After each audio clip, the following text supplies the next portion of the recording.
Aux Pays-Bas, la question ne se pose pas de la même façon qu'en France. C'est ce que vous m'expliquiez en préparant l'émission.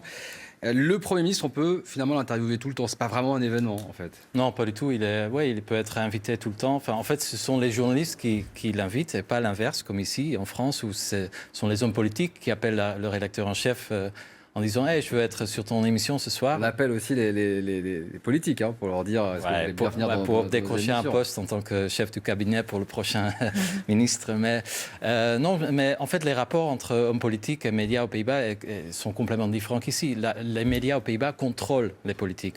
Ici, c'est plutôt l'inverse. Ce sont les politiques qui contrôlent les médias. Je fais des raccourcis, mais on voit, enfin ça c'est toujours mon observation, on voit un changement physique dès qu'on a un journaliste français en face d'un homme politique. Et il s'incline. Il y a vraiment un changement qui est corporel. Et ça, pour moi, c'est la preuve qu'on ne peut pas... en fait, la polémique sur « on n'est pas couché », moi, ça ne me choque pas parce que bon, on est dans une guerre de propagande depuis l'année dernière. Le gouvernement prend tout ce qu'il peut.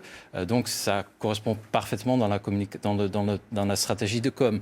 Ensuite, le vrai problème ici, il faut se poser, c'est que pourquoi les hommes politiques ne sont rarement interviewés de manière régulière et aussi beaucoup plus...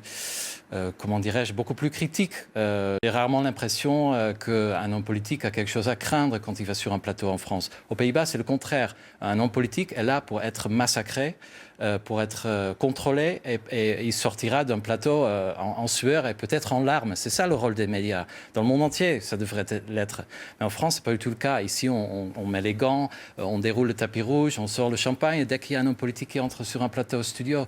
Et ça, c'est la vraie question. Et ça montre aussi la polémique. Enfin, c'est ça qui est derrière cette polémique, parce qu'on n'a pas l'habitude qu'un homme politique descend vers le peuple, en fait, parce que c'est ça un peu, l'émission est très populaire, donc c'est pas assez intellectuel. On a même vu un député à l'Assemblée tout à l'heure qui a jugé cette émission.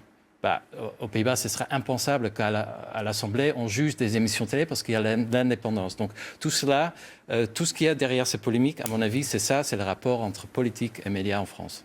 Regard sévère sur les politiques et les médias en France. Non, mais vous êtes là pour ça.